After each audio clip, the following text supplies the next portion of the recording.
Hello students, brilliant study points में आपका स्वागत है। और आज आप इस वीडियो में क्लास 12th के ही एप्लीकेशन ऑफ डेरिवेशन ऐसे क्वेश्चंस सारे बच्चों द्वारा भेजे हुए हैं।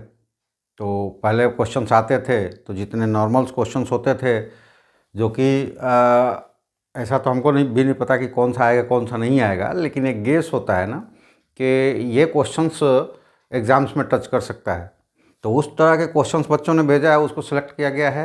लेकिन अब बहुत सारे बच्चों ने केवल चैप्टर्स का नाम और संभावित प्रश्न जो इस तरह के क्वेश्चंस आ सकते हैं उनकी मांग की है। तो अलग अलग चैप्टर्स के हम क्वेश्चंस को अलग अलग लेकर आ रहे हैं। तो पीछे आपने देखा डिफ्रेंशिएशन से था, टाइप ऑफ डिफ्रेंशिएशन किस तरह के आ सकते हैं उसको बताया पिछले वीडियो में। इस वीडियो में हम लोग जो आज देखेंगे वो एप्लीकेशन ऑफ डेरिवेटिव से होगा, और अगला वीडियो जो होने वाला है वो है टेंजेंट्स एंड नॉर्मल से, क्लास 12 की ही, क्योंकि क्लास 12 के ही सबसे ज़्यादा क्वेश्चंस मांग आए हुए हैं। और अब बहुत सारे बच्चे टॉपिक वाइज भेज रहे हैं, लेकिन अभी भी हमारा ये है कि आपको भी लगता है कि कोई क्वेश्चंस आपको प्रॉब्लम्स कर रहा है तो वो पार्टिकुलर क्वेश्चंस भी भेज सकते हैं। लेकिन अभी ज़्यादातर जो मैसेज आ रहे हैं, कमेंट्स आ रहे हैं, वो केवल चैप्टर्स का नाम आता है और उनसे पूछा जाता है कि जो संभावित जिस टाइप्स की हो सकते हैं क्वेश्चंस, उनमें से कुछ क्वेश्चंस करके बताया जाए। क्योंकि थ्योरी का आप समझ नहीं रहा, आप क्वेश्चंस का ही समझ रहा, और वो भी गेस क्वेश्चंस की। यानी कि आपको कितना भी आता है, कितने भी आप इंटेलिजेंट्स हैं, लेकिन वो एग्ज़ाम्स में जो 38 क्वेश्चंस होंगे टोटल मिलाकर, उसी से आपका ग्रेडेशन आएगा, न कि आप कितना जानते हैं उसको पर्टिकुलरली मौखिक रूप से मापा जाएगा या पैमाना रखा जाएगा। तो अब जो आपको करना है, एन केन प्रकरण उस 38 क्वेश्चंस का, किसी में 47 हो जाता है सब क्वेश्चंस मिलाकर, तो उन्हीं क्वेश्चंस के लिए आपको मार्किंग की जाएगी, ग्रेडिंग की जाएगी। तो आप उन्हीं क्वेश्चंस पे फोकस दें।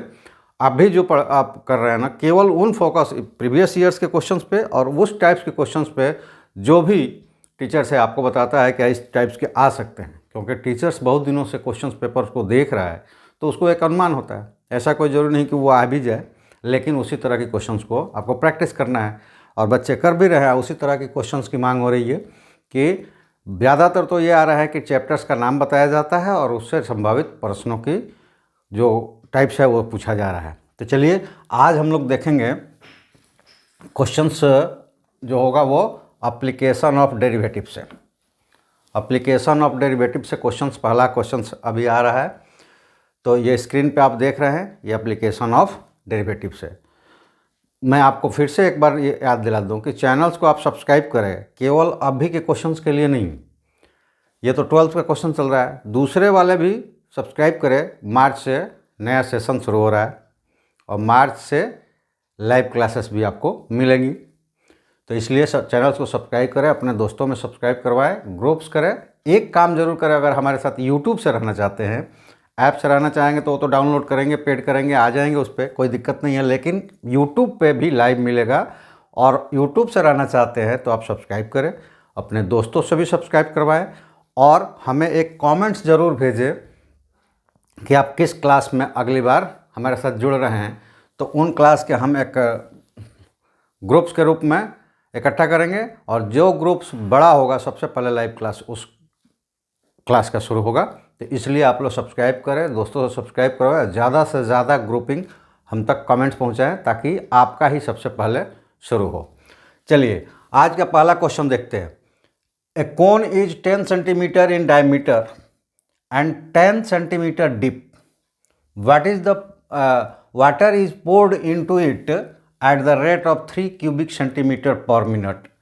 At what rate is the water level rising in the instant when the depth is 6 centimeter. ये देखिए एक और चीज़ यहाँ बता दें कि बहुत सारे बिहार बोर्ड वालों के भी आ रहे हैं और उसी तरह के इस चैप्टर्स में बताया जाए। तो मैं आपको समझा दूँ कि ये इंग्लिश मीडियम्स में लिखा हुआ है, ये क्वेश्चंस हिंदी में लिखा रहता है। अब ये जगह हमारे पास कम रहता है तो हम लिख नहीं पा रहे हैं, तो आप बनाने के तरीके को देख ले, क्योंकि मैं तो हिंदी में ही पढ़ाता हूँ, इंग्लिश में मैं पढ़ाता नहीं हूँ।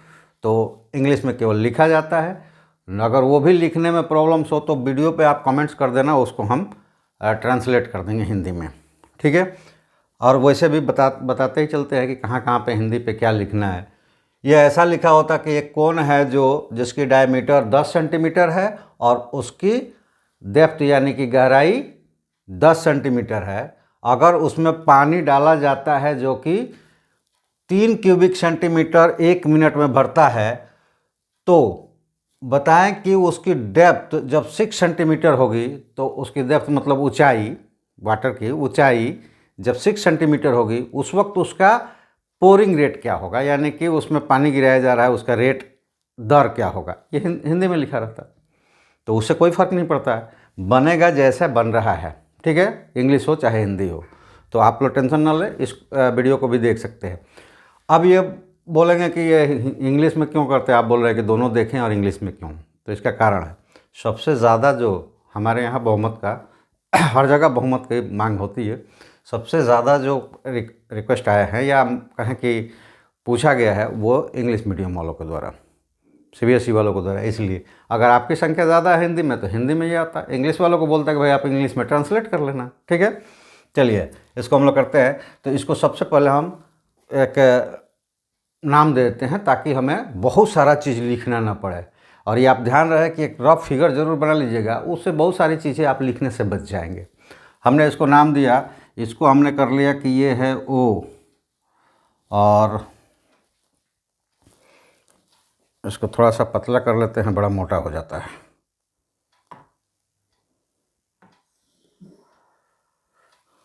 O और इसको कर दे A और ये कर दिया B। OAB कोण है, ठीक है।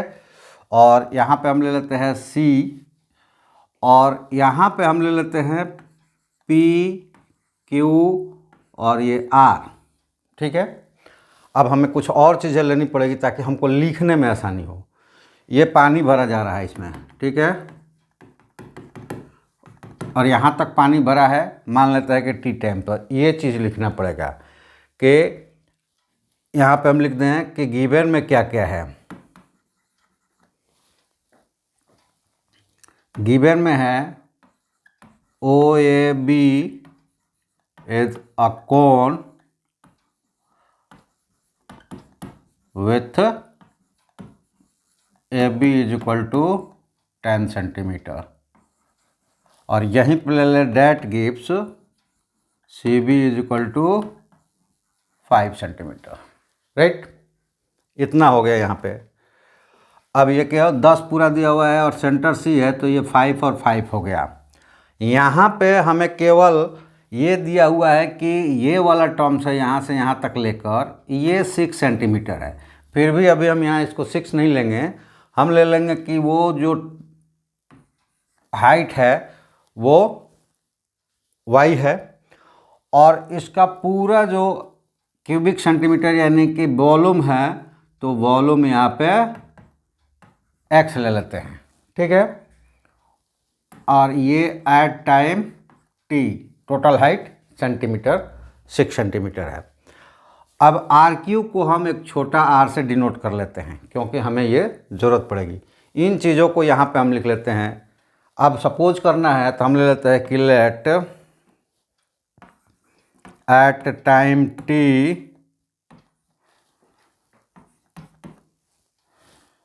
Depth of water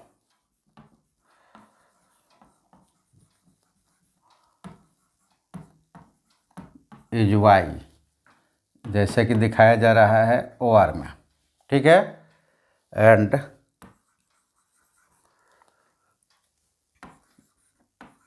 RQ is equal to R, यहाँ पे हमने सपोज कर लिया, ठीक है। इससे बहुत सारी चीज़ें लिखने से हम बच गए केवल एक फिगर से। अब यहाँ से हम बनाना शुरू करते हैं। कैसे बनेगा ये आप देख रहे हैं कि डिफरेंशियल का है, ये कैसे पता चलेगा, क्योंकि ऐसा क्वेश्चंस, ऐसा फिगर आप 6th क्लास से ही देखना शुरू कर देते हैं। तो डिफरेंशियल का है एप्लीकेशन ऑफ डेरिवेटिव्स, उसका है, ये कैसे पता चलेगा। तो ये ऐसी टर्म्स है। रेट दिया रहेगा जहाँ पे, आप समझ लेना कि वो क्वेश्चंस विदाउट डिफ्रेंशिएटिंग नहीं बनेगा, क्योंकि रेट कैलकुलेट करने का जो हमारे पास तरीका है वो एरिया वॉल्यूम्स दिया रहता है और रेट दिया रहता है कि इस रेट से उसकी कॉस्टिंग होती है, तो फिर हम इसको ले सकते हैं कि ये तो 6, 7, 8 का क्वेश्चन है, ये यहाँ कैसे आ गया।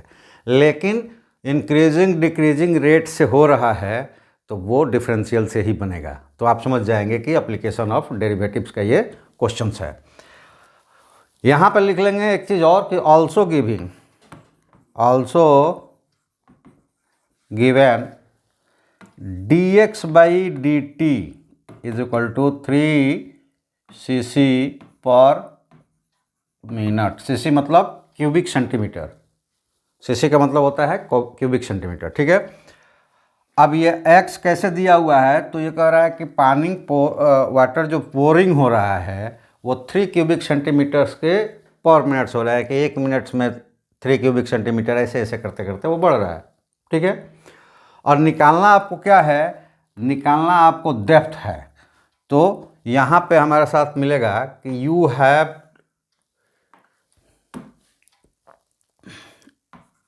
we have to find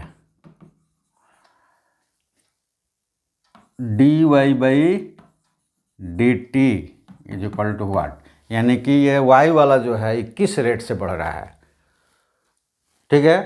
तो ये हम ले लिए हैं कि एट टाइम t पर डेप्थ y है, हमें नहीं पता, वो दिया हुआ है कि 6 पे निकालना है, लेकिन अभी हमने किसी टाइम t पर ले लिया कि वो उसका डेप्थ जो है वो y है, ठीक है। अब हमें करना क्या है ये देखना है कि हमें x और y के टर्म्स में ही, ये अदर टर्म्स ना आए, x और y के टर्म्स में ही एक इक्वेशन बनाना है और उसको डिफ्रेंशिएट कर देना है। तो कैसे बनेगा, इसके लिए हमें देखिए क्या चीज़ चाहिए।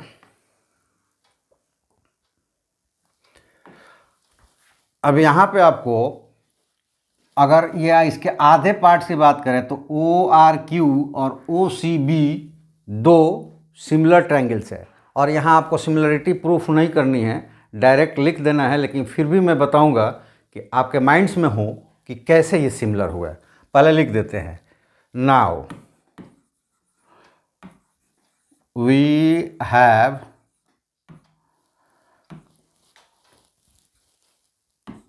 triangle ORQ is similar triangle OCB। कैसे हुआ ये देख लेते हैं। दोनों में ये y O जो है, O पे जो एंगल है वो इक्वल है, एक ही है, कॉमन है, और दोनों पे एक राइट एंगल यहाँ पे है और एक राइट एंगल यहाँ पे है। तो कैसे ये सिमिलर हुआ, ए सिमिलरिटी से, by a similarity, a similarity से हो गया, आपका काम हो गया। आपको यहाँ प्रूव करके नहीं दिखाना है, क्योंकि आप यहाँ डिफरेंशियल में कर रहे हैं, ज्योमेट्री नहीं कर रहे हैं। तो कैसे होगा केवल ये बता सकते हैं, ये बता दिया हमने। यहाँ से हमें मिलने वाला क्या है, तो जब दो ट्रायंगल सिमिलर हो जाते हैं तो उनके सिमिलर पार्ट्स जो होते हैं, यानी कोरस्पोंडिंग पार्ट्स जो होते हैं वो प्रोपोर्शनल हो जाते हैं। तो यहाँ अगर हम लेते हैं, हमें बहुत सारी चीज़ लेनी नहीं है, हम वो चीज़ लेंगे केवल वो दो पार्ट्स, क्योंकि यहाँ पे हम सिमिलरिटी वगैरह प्रूफ नहीं कर रहे हैं, नहीं उनके पार्ट्स को प्रूफ कर रहे हैं। तो हमें जो ज़रूरत है वही लेंगे। हमें ज़रूरत है OR की, OC की और RQ की और CB की। तो पहला हमने छोटा वाला ट्रायंगल लिया है, तो इसमें अगर हम ले लेते हैं कि RQ, तो इसका RQ ये पार्ट्स है, तो CB हो जाएगा बड़े वाले का पार्ट्स। तो CB इज इक्वल टू, ये मिल जाएंगे कि OR by OC, OR by OC, ठीक है। अब हमें ये मिलेगा कि ये चूँकि हम ऊपर लिखना बोल गए कि यहाँ दिया ऑल्सो गिवन में है, यहाँ एंड OC मतलब हाइट दिया हुआ है 10 सेंटीमीटर, ठीक है। डेप्थ भी दिया हुआ है 10 सेंटीमीटर, आप देख ले उसको, नहीं तो कंफ्यूज रहेंगे कि ये कहाँ से नया आ गया। तो ये देखिए, ये दिया हुआ है कि 10 सेंटीमीटर डीप और 10 सेंटीमीटर डाई, ठीक है, दोनों चीज़ दिया हुआ है। ये डाई इसका 10 सेंटीमीटर और डीप 10 सेंटीमीटर। डाई मतलब यहाँ पे डायमीटर्स है तो रेडियस निकल जाएगा, और डीप का मतलब हाइट दिया हुआ है। चलिए, हाइट के ही हमें निकालना भी है, हाइट के ही रेट निकालना है। तो यहाँ से आगे हम फर्दर कैलकुलेट करेंगे। तो आर क्यू हमें आर सपोज किया है, आर क्यू आर सपोज किया है, और सी बी हमें पता है 5 है, और ओ आर वाई हमने लिया है, और ओ सी अभी लिखा हमने 10 सेंटीमीटर है। इसको कैलकुलेट करेंगे तो ये 5 2 जा 10 हो जाएगा, और r is equal to y by 2 हो जाएगा। इसको इक्वेशन हम ले लेते हैं 1, ठीक है, इक्वेशन 1 ले लिया। अब इसमें क्या होगा कि r ही क्यों निकाला, y क्यों नहीं निकाला? y is equal to 2r हो सकता था। तो हमने शुरुआत में ही कहा कि हमें वो x और y के टर्म्स में ही इक्वेशन बनाना है, उसके अलावा जो भी टर्म्स होगा उसको जैसे एलिमिनेट हो रहा है वहाँ से एलिमिनेट करेंगे। अब ये निकाल लिया। अब हम आएंगे फॉर्मूला से, by formula of cone, by formula of cone. वो फॉर्मूला क्या होता है? V यानी कि volume of cone is equal to 1/3 pi r square h, ये फॉर्मूला होता है। तो यहाँ अगर सब्स्टिट्यूट करेंगे एट टाइम t तक का, तो वो हो जाएगा x is equal to 1/3 pi, और यहाँ पे r दिया ही है तो r स्क्वायर, लेकिन h की जगह यहाँ पे y दिया हुआ है, ठीक है। इसको फर्दर अगर हम कैलकुलेट करेंगे तो ये हो जाएगा x is equal to 1/3 pi, और r की जगह हम रख लेंगे y/2, तो into y square by 4 into y. कैसे आया ये बता देंगे। तो ये आया है यूजिंग 1, ठीक है। अब ये हमें मिल गया कि that gives x is equal to π/12 y cube, यह हमें मिल गया। अब यहाँ पे हमको क्या करना है कि t के टर्म्स में डिफ्रेंशिएट करना है। तो डिफ्रेंशिएशन में आपने देखा है कि जिसके टर्म्स में हमको डिफ्रेंशिएट करना है वही फंक्शन डिफ्रेंशिएट होता है, अब बाकी कांस्टेंट हो जाते हैं। ये हम लोगों ने डिफ्रेंशिएशन में पढ़ा। लेकिन रूल्स ऑफ डिफ्रेंशिएशन में हमने देखा कि जो फंक्शंस में हो तो डिफ्रेंशिएटिंग टर्म्स के साथ वो डिफ्रेंशिएटिंग फॉर्म में होगा, यानी कि एफ डैश में होगा, वो एलिमिनेट नहीं होगा, उसको कांस्टेंट नहीं माना जाएगा। तो हम लोगों ने जो सपोजिशन किया कि उसकी डेप्थ जो बढ़ रही है y के टर्म्स में, तो एक फंक्शन है y और वो किसके टर्म्स में x बढ़ रहा है, पोरिंग हो रहा है तो x बढ़ रहा है और y भी बढ़ रहा है, तो दोनों एक दूसरे के कंपोनेंट्स है और दोनों एक दूसरे के फंक्शंस और डिपेंडेंट है, ठीक है। तो x y जैसे जैसे बढ़ेगा x बढ़ेगा, ठीक है। तो इंक्रीजिंग ऑर्डर्स में दोनों है और दोनों एक दूसरे के फंक्शन हैं। तो ये t के साथ हम डिफ्रेंशिएट करेंगे क्योंकि रेट निकालना है, लेकिन x और y उसमें वेरिएबल्स होंगे। उसके अलावा कोई टर्म्स होता तो वो जैसे r अगर आता भी तो वो कांस्टेंट हो जाता और डिफ्रेंशिएट हो जाता है। लेकिन इस टर्म्स में देखिए r भी बदल रहा है, इसलिए हमको r को चेंज करके y के टर्म्स में लेना पड़ा। तो अब इसको डिफ्रेंशिएट कर देंगे, डिफ्रेंशिएट कर देते हैं।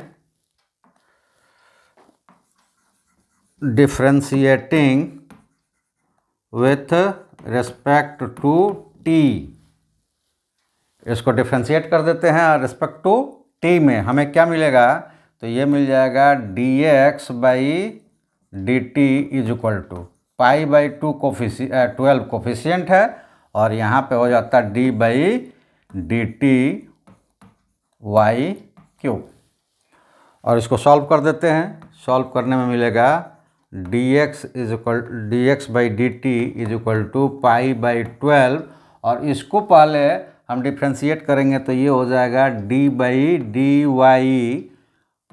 वाई क्यूब और into d y by D t, यानी कि d by D t y. पहले वाई के टर्म्स में होगा क्योंकि वो सिंपल फंक्शंस में नहीं है, वो फंक्शंस क्यूबिक में है, इसलिए पहले वाई के टर्म में डिफ्रेंशिएट होगा, फिर वाई टी के टर्म्स में डिफ्रेंशिएट होगा।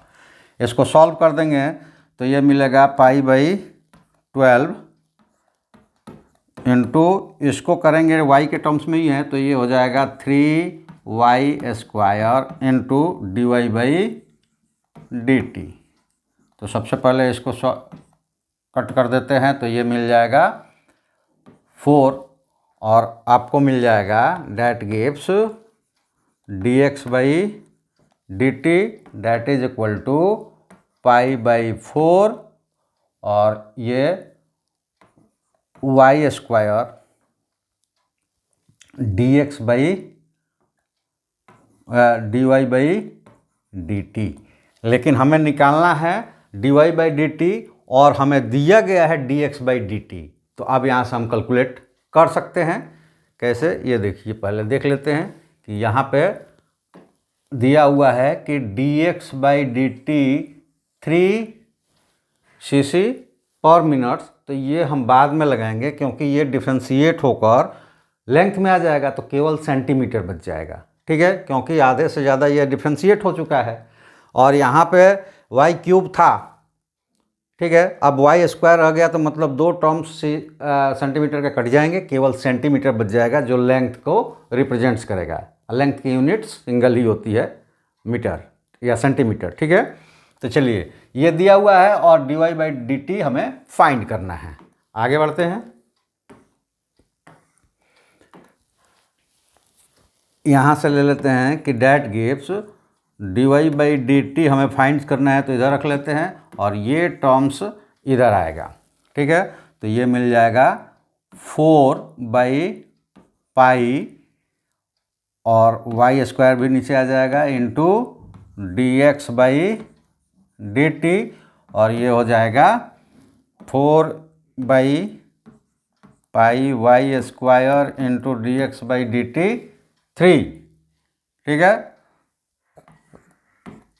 चूँकि dx by D T is equal to 3 cc per minute. ठीक है, अब वो देखिए एक चीज़ रह जाता है क्योंकि पिछली बार हम जब क्लास चला रहे थे तब ये क्वेश्चन एराइज हो गया था, बच्चे पूछ लिए थे कि वो तो क्यूबिक सेंटीमीटर में था तो फिर सेंटीमीटर में कैसे हो गया। हम उसको भी कन्वर्ट कर देते हैं। चलिए पहले ये ले लेते हैं कि 4 बाई पाई और y क्या है, यहाँ पे लिख लेते हैं d y by D t. कहाँ पे, at y is equal to 6 centimetre. ये देख लीजिए यहाँ पे कब हम फाइंड अप कर रहे हैं, d y by D T is equal to इतना आ गया, लेकिन कब फाइंड कर रहे हैं, जब y is equal to 6 centimetre. इस पर ध्यान दीजिएगा, 6 सेंटीमीटर यहाँ मल्टीप्लाइड होगा तो ये 1 बाई y जो है 6 सेंटीमीटर पर स्क्वायर और यहाँ पे हो जाएगा 3 सेंटीमीटर क्यूब। समस्या आपकी सॉल्व, क्योंकि यहाँ पे आगे बढ़ाएंगे तो ये हो जाएगा 4 by pi into 1 by 36 centimetre square into 3 centimetre cube. ये स्क्वायर को क्यूब कैंसिल कर दिया, केवल सेंटीमीटर आ गया। देख लिए, तो यही मेरा कहना होता है कि हमारे साथ अगर आप जुड़ रहे हैं तो आपको किसी भी पॉइंट्स पे, छोटे से छोटे पॉइंट्स पर भी आपको बताया जाएगा कि ये कैसे हो गया। ऐसा नहीं कि हम कैलकुलेट करके देख लिए, ये देखिए ये आंसर आ गया। आंसर नहीं लाना है, हमें आपको समझाना है। आंसर तो बहुत सारा दिया हुआ है, गूगल खोलेंगे कहीं पे भी उसका सॉल्यूशंस, जिस भी बुक का होगा खोलेंगे सॉल्यूशंस मिल जाएगा, या बहुत सारे चैनल चल रहे हैं वो उस पर आप उस क्वेश्चंस को डालेंगे, वो आंसर्स आपको मिल जाएगा। तो आंसर तो मिल जाएगा। हमारा व्यू आंसर्स नहीं है, हमारा व्यू होता है कि आप जो भी चैप्टर्स पढ़ रहे हैं उसको कंप्लीट समझिए। अगर किसी क्वेश्चंस में आपको किसी भी पॉइंट्स पर किसी तरह की कोई प्रॉब्लम्स आ रही है उसको समझिए। अगर हमसे मिस हो जाता है, छूट जाता है पॉइंट्स पे, आप कमेंट्स कीजिए, दोबारा उसी क्वेश्चन को खोलकर उस पॉइंट्स पे हम आपको समझाएंगे। हमारे साथ जुड़ने का आपको यही फ़ायदा होगा कि जो चैप्टर्स अगर हमारे साथ आपने कंप्लीट किया है ना, तो उसके बहुत सारे एबव 90% थॉट्स थ्योरी आपके माइंड्स में फिट होगा, क्योंकि आपको कहीं भी ऐसा कन्फ्यूजन होगा ही नहीं कि आखिर ये ऐसा हो कैसे गया, वो आपको बता दिया जाएगा जैसे ही आपको प्रॉब्लम्स होगी। तो इसलिए आप चैनल को सब्सक्राइब करके कमेंट ज़रूर करें कि अगले क्लास किस कोर्स के लिए आप हमारे साथ ज्वाइन करना चाहते हैं। यूट्यूब पर भी रहना चाहते हैं तो सब्सक्राइब कीजिए, दोस्तों से सब्सक्राइब करवाइए और हमें मैसेज ज़रूर कीजिए कि अगला आपका क्लास कौन सा है। आपको नोटिफाई कर दिया जाएगा कि लाइव क्लासेस आपके लिए कब आ रहा है, क्योंकि लाइव क्लास सबसे पहले उन्हीं का शुरू होगा जिनका सबसे ज़्यादा ग्रुप में मेंबर्स होंगे। ठीक है, तो इसलिए आपको और अपने दोस्तों के साथ जोड़ना है। आप अपने एरिया में जोड़िए, बाकी लोग अपने एरिया से भेज रहे हैं तो उनको हम कंबाइंड करके आपको फरवरी में पता चल जाएगा, आपको नोटिफाई हो जाएगा कि आपका क्लास कब शुरू हो रहा है। तो आप अपने एरिया से जोड़िए, बाकी एरिया को छोड़िए कि कितना हुआ है कितना नहीं हुआ ये जानकारी न रखिए।